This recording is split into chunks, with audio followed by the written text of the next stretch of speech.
اعوذ باللہ من الشیطان الرجیم بسم اللہ الرحمن الرحیم ایاک نعبد و ایاک نستعین۔ اے اللہ، ہم تیری عبادت کرتے ہیں اور تجھی سے مدد مانگتے ہیں۔ تو ناظرین، آج میرا یہ جو پیغام ہے یہ ہمارے افغان سٹیزن مہاجرین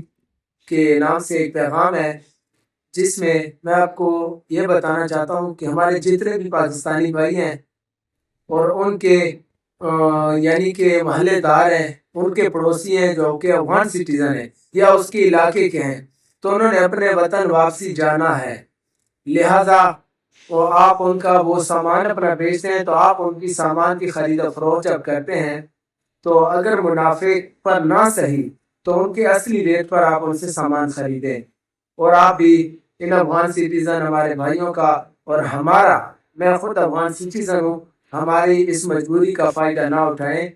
تاکہ ہم بھی آگے جا کے اپنے بچوں کے مستقبل کے بارے میں سوچیں، اپنے بچوں کا مستقبل بنائیں۔ لہٰذا جو بھی آپ سامان کی خرید و فروخت کرتے ہیں تو ان کو منافع پر نہ صحیح تو ان کا اپنا پورا اصلی جو ریٹ ہے اس پر لازمی خریدیں، نہ کہ ہمارے افغان سٹیزن کا اور ہماری مجبوری کا فائدہ نہ اٹھایا جائے۔ اس لیے میرا پیغام ہے تمام پاکستانی بھائیوں سے، کیونکہ جن کے بھی پڑوسی ہیں جو وہ اپنے وطن واپس جا رہے ہیں، محلے دار ہیں، محلے دار نہ صحیح علاقے دار ہیں، علاقے دار ایسے ہی اگر آپ کو کہیں پر بھی ملتے ہیں اور وہ اپنا سامان آپ پر بیچ رہے ہیں تو لہٰذا برائے مہربانی آپ اس کو اصلی ریٹ پر ان کا سامان خریدیں، اور نہ کہ آپ ان کی مجبوری کا فائدہ اٹھائیں۔ اور میری سب افغان بھائیوں کے لیے یہ دعا ہے کہ اللہ پاک ہمیں اور آپ کو صحیح سلامت اپنے ملک، اپنے وطن واپس پہنچائے جائے۔ پاکستان ہمارا ملک ہے، ایسے لوگ بھی ہیں جن کو ایک ماں نصیب نہیں ہوتی، اور الحمدللہ ہمیں دو مائیں نصیب ہوئی ہیں۔ پاکستان ہمارا ملک ہے، ہمیں پاکستان سے، پاکستان کی عوام سے اور پاکستان کے اس پرچم سے کوئی شکایت نہیں، اور ہم اپنے وطن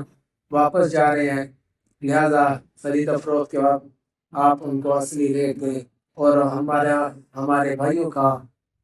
جو ہے نا مجبوری کا فائدہ نہ اٹھایا جائے۔ یہ میری تمام پاکستانی بھائیوں سے ریکویسٹ ہے اور یہ میری گزارش ہے۔